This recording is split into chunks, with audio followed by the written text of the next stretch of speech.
sa ngayari diri Subo. Sa tanan nga mga bisita, maestra, kurado, kag empleyado sa munisipyo. Maayong adlaw, nueva pala siya halo, kadauran na rin sa akon tagipuso. Yari ako sa inyo at ubang para magasay sa isang ako gahibaluan. Pero bago ang tanan, ako alay magpapakilala. Ako galing si Sakia. Agaling sa eskilan kung sa diin may kurugapahon niya maestra.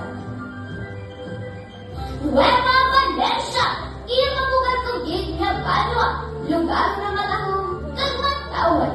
Mga pumuluyo, nagahugpong kag nagabuligay. Kung ako nini paanggit sa linay, ang iya naragol, bisang subay magaling na isay. Ako gid mapalaro, kaya ko nabunag sa bangon naton. Sa tanang manggal, ilit ang manggaranon. Kinamigan para sa masunod na henerasyon. Kadagdagan, kagkahukiran, matahonggit sa panulukan. Kani, kita magpituligay para ini maamigan.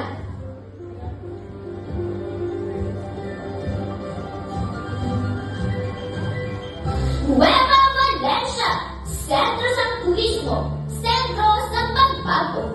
Matawatan ang tawon, dili makit-an ninyo. Madami niya pagkaon, mga linan niya mga yon, kag mga pumuluyo, na mapang-abi-abino. Gani, kari, kag maglibot-libot, kag magtanaw sa matahong nga palibot. Mga nananghangat, kung kay isang Diyos kinhatag, kultura at tradisyon, o dayo ng selebrasyon.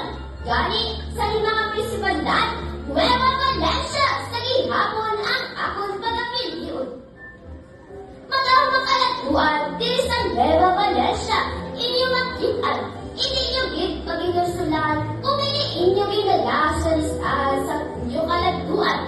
Malamig at tubig, kagamakuti nga balas sa atong paypayon. Hindi makapaumpaw gid sa masinulungon nyo nga kapipusoon. Gani, akong sisyon, sa Nueva Valencia hanon, ganang dapat disiplinahon para sa banwang may naswagon. Kay nami maglagaw sa lugar nga matinlo kag wala kasura. Kaya mga turista, mas hindi kinabalikan ang aking nga banwa.